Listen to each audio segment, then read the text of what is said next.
Mr Chair. Chris Farfoy. Much, Mr Chair. I'd like to continue on where my colleague Phil Twyford left off, and following the parliamentary tradition of looking at alternative names during the preliminary clauses. I'd like to praise whoever the policy person is who dreams up the names of these bills, because they try and flower these names up. Its current title is the Social Housing Reform (Transaction Mandate Bill. But I would like to offer an alternative to get precisely to what this means to the people who will be affected. And I would like to see us change this to some pretty precise language: the Evict, Sell and Abandon (Who Cares) Bill. Because that is exactly what this piece of legislation will do. Because we've had wave one. We've had wave one of this policy from the government, and that's reduced the amount of social housing by evicting people. And I've got an example of that right here in my electorate, Mr Chair. This is Iris Grove in Cannons Creek, Waitangiroa, about 5 or 6 years ago, before the demolition men came in and took away all these houses. Now, if anyone on that side of the house would like to tour Porirua and this rough area around me, it won't look like this anymore. It looks a lot different. Imagine beautiful green, no houses at all, just grass. Now, that has happened about in 2011. At the same time, Mr Chair, Housing New Zealand promised that community that some houses would go back in. Well, we're still waiting. So there's phase one, evict. Just get the people out of the houses, make up any old excuse you can to get these people out of the houses. They were told they were earthquake prone, evict. They were told, we're going to build you some more houses, evict. Get them out of the houses. We don't care how you do it, get them out. So phase one of this strategy from the government has happened. Fewer homes, less people in it. Why do they care? They're not their people anyway. So get them out. Phase two, Mr Chair, under my new title, is sell. And this is exactly what this piece of legislation does. It gives unprecedented power to two ministers in this national government to sell this land that I've talked about here, and houses in communities like mine in Porirua, to who the hell knows who they're going to be, for whatever price, no accountability whatsoever. And as was debated in a previous part, Mr Chair, if something goes wrong, we don't know who's responsible.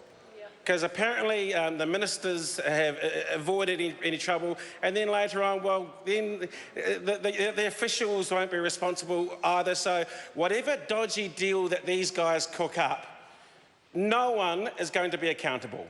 So they can sell it for $1, give it to someone who's given them some money. It doesn't matter. No one is going to have any dirt on their hands, but they'll be sold. And then it's all about abandoning the people who used to live in these houses.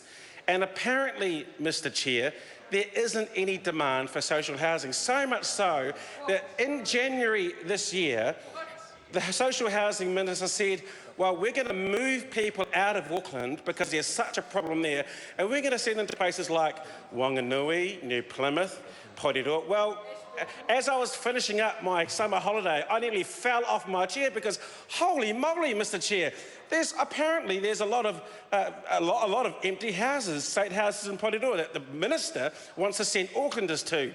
Well, apparently so in January, but not so in December, because when we asked the minister a question about what's the need, the demand in Porirua, we were told it was high.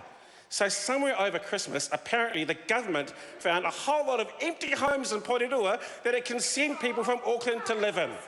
I don't know how this happened, but somehow they magicked up some homes that people could be sent down from Auckland into all the empty houses that I see every day in Porirua. And I would also invite someone from across, anyone, just one person, to take up my offer of an invitation to my electorate office any day of the week, where it's constantly housing-related issues. Constantly housing-related issues.